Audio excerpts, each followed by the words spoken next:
ഇവിടെ ആഷ്മിക്ക് പനി തുടങ്ങിയത് മുതൽ ഭയങ്കര ആഗ്രഹം കുഴിമന്തി കഴിക്കണമെന്ന്.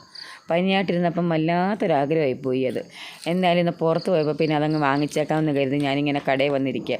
രാവിലെ 11 മണിക്ക് ഇറങ്ങിയത്. ഇതിനിടയ്ക്ക് ഒരു തുള്ളി വെള്ളം പോലും കുടിച്ചില്ല. കാരണം എനിക്കും പനി വിട്ട് മാറാത്തതുകൊണ്ട് തണുത്ത വെള്ളമൊന്നും കുടിക്കാൻ പറ്റത്തില്ലല്ലോ. അപ്പോൾ പിന്നെ ഞാൻ അവിടുന്ന് തണുപ്പില്ലാത്ത ഒരു സ്പ്രൈറ്റ് മേടിച്ച് കുടിച്ചു. അങ്ങനെ ഒരു ഹാഫ് അൽഫാം മന്തിയാണ് മേടിച്ചത് കേട്ടോ.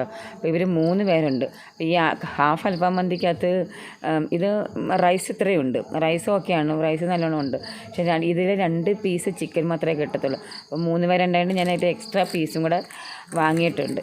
ഇവിടെ ആണെങ്കിൽ ഇത് കണ്ടപ്പോഴത്തേക്കും അങ്ങ് സന്തോഷം. ഞാൻ ഇടയ്ക്കിടയ്ക്ക് മേടിച്ച് കൊടുക്കും കേട്ടോ. ഇപ്പോൾ നല്ല ഒത്തിരി കാലമായി ഞാനിത് മേടിച്ച് കൊടുത്തിട്ട്. ഇവിടെ ഞാനും അമ്മയൊന്നും ഇതൊന്നും കഴിക്കത്തില്ല. ഈ കുഴിമന്തി, അൽഫാം മന്തി, അൽഫാം അതുപോലെയുള്ള സാധനങ്ങളൊന്നും എനിക്ക് താല്പര്യമില്ല കേട്ടോ. പിള്ളേരൊക്കെ ആണെങ്കിൽ ഇതെന്ന് പറഞ്ഞു കഴിഞ്ഞാൽ അങ്ങ് ഭയങ്കരമായിട്ട് അങ്ങ് ജീവൻ കളയും. കണ്ടോ ഒരുത്തിയുടെ സന്തോഷം കണ്ടോ. ഇനി അത് വൈകുന്നേരം വരെ തിന്നാനുള്ള സംഭവമുണ്ട്. കുറേശ്ശെ അങ്ങനെ 3 പേരുടെ പകുത്തൊക്കെ തിന്നും. ആഷ്മിയുടെ സന്തോഷം കണ്ടപ്പോഴത്തേക്കിനും എൻ്റെ ദൈവമേ ഇതുവരെ കണ്ടിട്ടില്ലാത്ത രീതിയിലുള്ള സന്തോഷമായിരുന്നു.